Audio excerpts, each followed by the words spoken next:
ആരോഗ്യമേഖലയ്ക്ക് കരുത്താകാൻ small animal house നാടിന് സമർപ്പിച്ചു.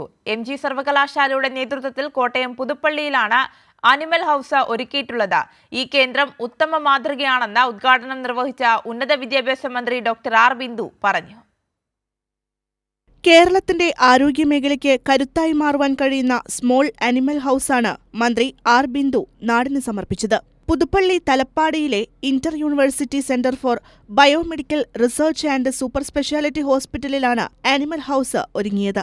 ക്വാളിറ്റിയും എക്സലൻസും വർദ്ധിപ്പിക്കുന്നതിനുള്ള ശ്രമങ്ങളുടെ ഭാഗമായി നമ്മൾ ഊന്നൽ നൽകുന്നത് റിസർച്ച് ആക്ടിവിറ്റീസിലാണ്.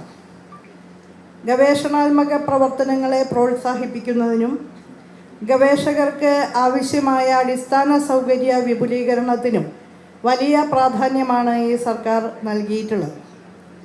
ഒരു വിജ്ഞാന അധിഷ്ഠിത സമൂഹം കെട്ടിപ്പടുക്കുക എന്ന കാഴ്ചപ്പാടോടുകൂടി തന്നെ ഉന്നത വിദ്യാഭ്യാസ മേഖലയ്ക്ക് ഒന്നാമത് പരിഗണന കൊടുക്കുന്ന സമീപനമാണ് രണ്ടാം പിണറായി സർക്കാരിനുള്ളത്.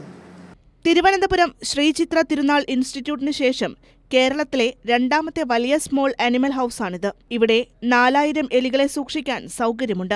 ആധുനിക കൂടുകൾ, റിസർച്ച് ഉപകരണങ്ങൾ, ബയോമെഡിക്കൽ സംവിധാനങ്ങൾ, ഗവേഷണത്തിനുള്ള വിപുലമായ സൗകര്യങ്ങൾ എന്നിവയും ഒരുക്കിയിട്ടുണ്ട്. ഉദ്ഘാടന ചടങ്ങിൽ vice chancellor doctor CT Aravindakumar അധ്യക്ഷനായി. കൈരളി ന്യൂസ്, കോട്ടയം.